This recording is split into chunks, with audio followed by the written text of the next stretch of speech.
राधे राधे दोस्तों।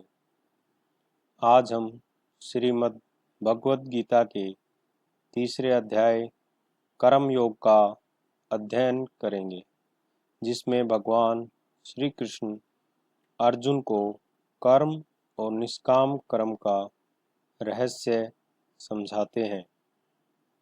अर्जुन कहते हैं, हे भगवान, यदि ज्ञान कर्म से श्रेष्ठ है तो मुझसे युद्ध कराना क्यों आवश्यक है? मैं इस बात को समझ नहीं पा रहा हूँ, कृपया मुझे समझाएं।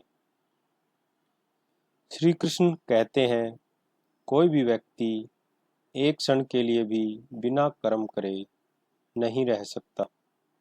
हर जीव अपनी प्रकृति और गुणों के कारण कर्म करने के लिए बाध्य है। जो मनुष्य कर्मों से विमुख होता है वह स्वयं को ही धोखा देता है। कर्म से बचना संभव नहीं है। ईश्वर की भक्ति के साथ कर्म करो, फल की इच्छा त्याग दो।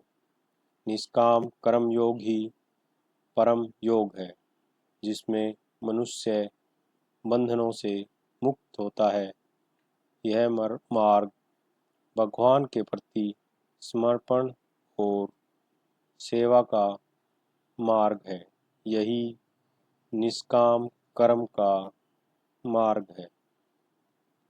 संसार में यज्ञों के मध्य से देवताओं और मनुष्यों का पालन होता है। यज्ञ से उत्पन्न सामग्री से ही सभी जीवों का पालन होता है। जब लोग यज्ञ नहीं करते तो वे समाज और प्रकृति के विरुद्ध कर्म करते हैं। यही यज्ञ और सामाजिक दायित्व हमें कर्म की प्रेरणा देता है। मनुष्य के सबसे बड़े शत्रु है काम और वासना। वे मनुष्य के ज्ञान को अंधकारमय कर देते हैं और जन्म मरण के बंधन में बांधते हैं। जिसे ये वासनाएं नियंत्रित करती हैं वह पाप और दुख के मार्ग पर चल पड़ता है। इसलिए काम, वासना और बंधनों से मुक्त रहना बहुत आवश्यक है। सच्चा कर्मयोगी वही है जो अपनी जिम्मेदारी और धर्म को समझता है। वे अपने कर्म को भगवान को समर्पित कर निष्काम भाव से काम करते हैं। वे समाज के लिए आदर्श होते हैं और दूसरों को भी कर्मयोग का मार्ग दिखाते हैं। यही सच्चे कर्मयोगी का चरित्र है।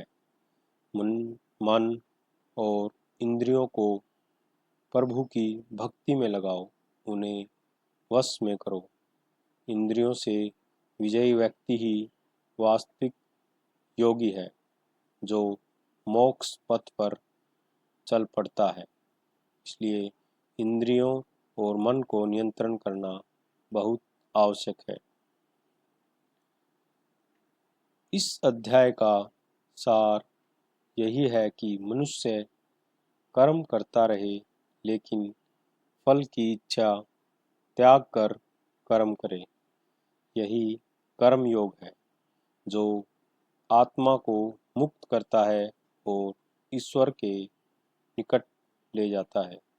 यदि हम अपनी इच्छाओं पर नियंत्रण रखें और अपने कर्मों को ईश्वर को समर्पित कर दें तो हमारा जीवन सच्चे अर्थ में सफल होगा। अगर यह वीडियो आपको पसंद आया हो तो लाइक और सब्सक्राइब ज़रूर करें।